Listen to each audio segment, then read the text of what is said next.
I'm reading in Luke chapter 10, in verses 20 and 21, these words, where Christ said, "Rather rejoice because your names are written in heaven." I want to repeat that. Jesus said, "Rejoice because your names are written in heaven." In that hour, Jesus rejoiced. Tonight I have a very unusual subject. Was Jesus a happy man? Did Jesus ever laugh? Was he a happy man? Did he ever experience the joys known to us all? Was there ever any climax of rejoicing in his own heart? These are questions I would like to ask tonight. If I were in a room of happy people who were having a wonderful and good time, and some old long face would say to me, "If Jesus came, you wouldn't be laughing and smiling like that," I would say, "You think I'm laughing and smiling now? You just let Jesus walk in and I'll show you how to smile and laugh. I will show you. I've never smiled in my life like I'm going to smile when I see the lowly Nazarene face to face, when I fold him into my arms and tell him how much I love him. You've never seen a man laugh and smile for joy until you see me." It is true that the Gospels dwell upon sorrow, suffering, and death, for these are the most dramatic of the phenomena of life. But when you read the Gospels closely, you will see that standing in the shadows was Jesus with a smile upon his lips, with deep laughter bubbling from his soul, rejoicing from within himself, because the very word gospel itself means good news. And he said, "The Spirit of the Lord is upon me, because he hath anointed me to preach the gospel to the poor."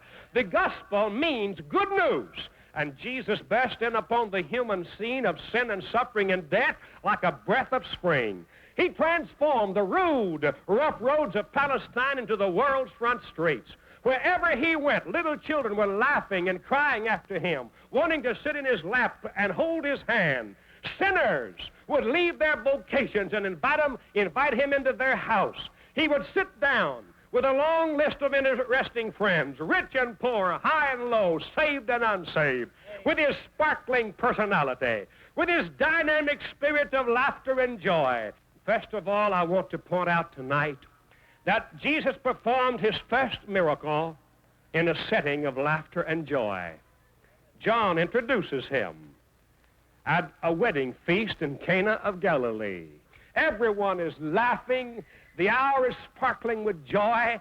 The guests are shaking hands with the young married couple, wishing them joy and happiness in the future, when all of a sudden a hush falls upon that audience.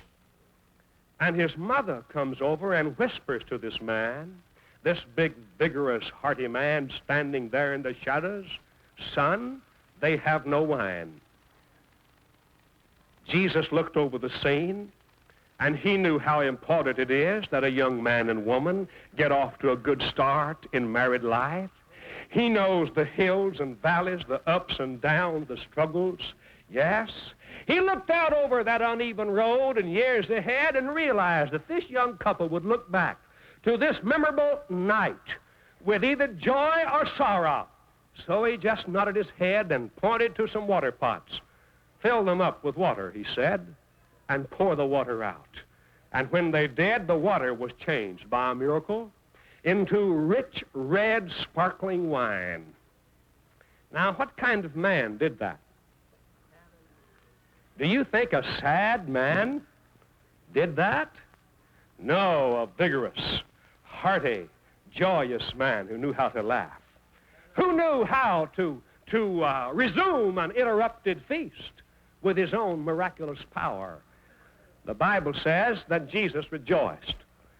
Said he to his disciples, "Rejoice that your names are written in the book of heaven, in the Lamb's book of life." What made him rejoice? He had dispatched his disciples to heal the sick and cast out devils.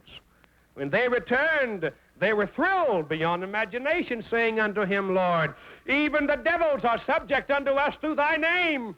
Jesus cried, I saw Satan like lightning fall out of heaven. And then he began to rejoice at the triumph of his name over the powers of evil. And I come now to the moment in the message when I wish to point out something that I think is quite unusual. Jesus was a happy man in my estimation. In the last place, because he died singing. He died with a song upon his lips. We remember the dramatic and sensational statement of Christ while he was hanging on the cross. My God, why hast thou forsaken me? And we wonder, did he doubt? Was he himself disturbed in that moment? We have believed for years, and rightly so, that Jesus, hanging upon the cross, crying, Eloi, Eloi, lama sabachthani, that he was giving the cry of a sinner, that he was taking the sinner's place. In reality, it is a cry of despair if you listen to it upon the surface alone. The truth is, this wild cry of Christ on the cross was a part of an old Jewish hymn, which he had sung as a little boy in the synagogue in Nazareth. It is a portion of the 22nd Psalm, one of the old Jewish hymns, which begins with a cry of despair, but ends in a note of triumph. And Jesus on the cross of Calvary was not doubting. He was not a man of frustration and personal conflict in his soul. No, he was singing, pillowing his sufferings upon the hymns of his faith. Jesus died with a song of triumph upon his lips.